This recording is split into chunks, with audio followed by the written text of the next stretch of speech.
तो आज हम करेंगे भाई three phase star connected load वाला ये डेरिवेशन। ये आपके एग्ज़ाम्स में आता है, बहुत ज़्यादा ज़रूरी भी है। तो इसमें क्या करते हैं अपन, ये स्टार कनेक्टेड लोड रहता है, इसमें अपन एक स्टार कनेक्शन बनाते हैं। ठीक है, स्टार कनेक्शन में ये कहलाता है आर, ये कहलाता है वाई और ये कहलाता है बी। आर वाई बी का कनेक्शन रहता है, इसका यही ऑर्डर रहता है R Y B. R B Y या फिर कुछ भी और ऑर्डर लिखोगे इसके अलावा सब गलत माने जाएंगे। आर वाई बी ही चलता है। तो फिर सबसे पहले ये वाला जो रहेगा ये कहलाएगा लाइन करंट। ये I R I Y I B ये लाइन करंट है, ये लाइन वोल्टेज है। ये V R Y V B R ये लाइन वोल्टेज है। और फिर उसके बाद ये फेज वोल्टेज है। ठीक है, अब देखना है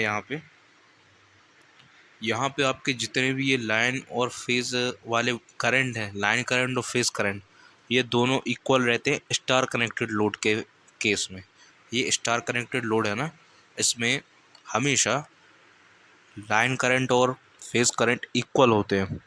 और फिर इसके बाद लाइन वोल्टेज जो होता है, लाइन वोल्टेज मैंने आपको बताया ना, ये है वी आर वाई। देखो V R Y V R B और V B B C equal to V C. और फेज वोल्टेज क्या है, V R N V Y N V B N is equal to V P H. ये है phase voltage. अब सुनिए आप, इतना अपन ने लिख लिया भाई। उसके बाद यहाँ पे मैंने ये भी लिख दिया कि load current is equal two phase current.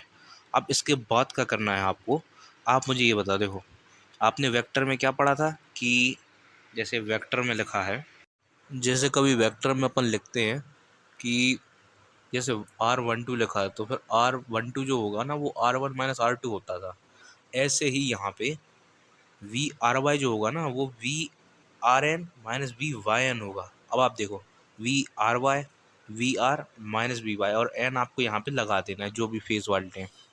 ऐसे आपको याद रखने में आसानी होगी। और उसके बाद ये वाला है वी वाई बी, वो हो जाएगा V Y N minus V B N.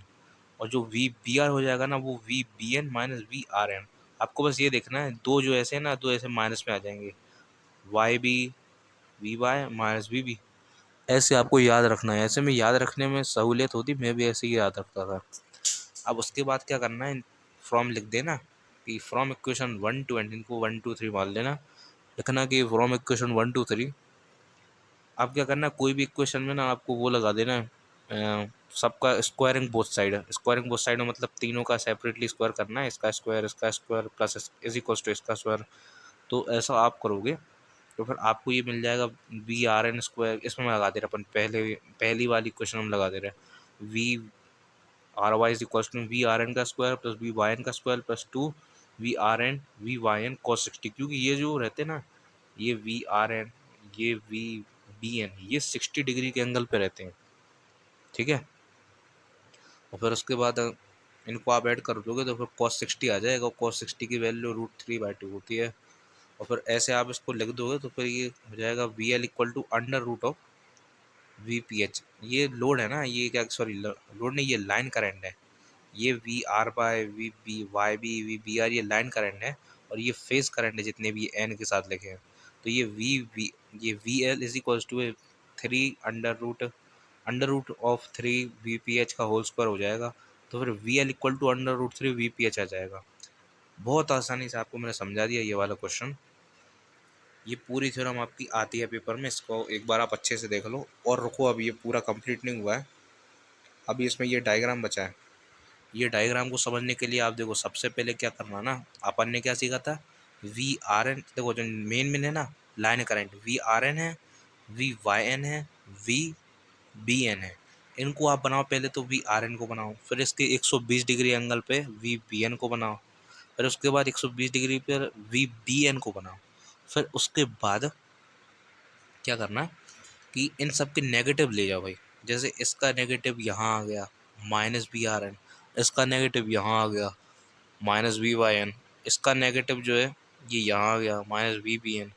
अब क्या करना ना, अपन ने यहाँ पढ़ा था भाई, देखो यहाँ पे V R Y is equal to में V R N minus V Y N. समझ रहे हो ना, V R N minus V I N Y N. तो यहाँ पे वी आर एन कहाँ है, ये है, और V minus of V Y N, minus of V Y N कहाँ है, ये है। इनको ऐसे जोड़ दो, ऐसे इक्वेशन के साथ आपको इनको जोड़ देना है भाई आपको। देखो V Y N minus of V B N, तो ये वी वाई भी बन गया। ये ऐसे देखो V B N minus of V R N, तो वी आर बी आर बन गया। तो ऐसे ही आपका ये पूरा क्वेश्चन कंप्लीट हो जाता है भाई मेरे।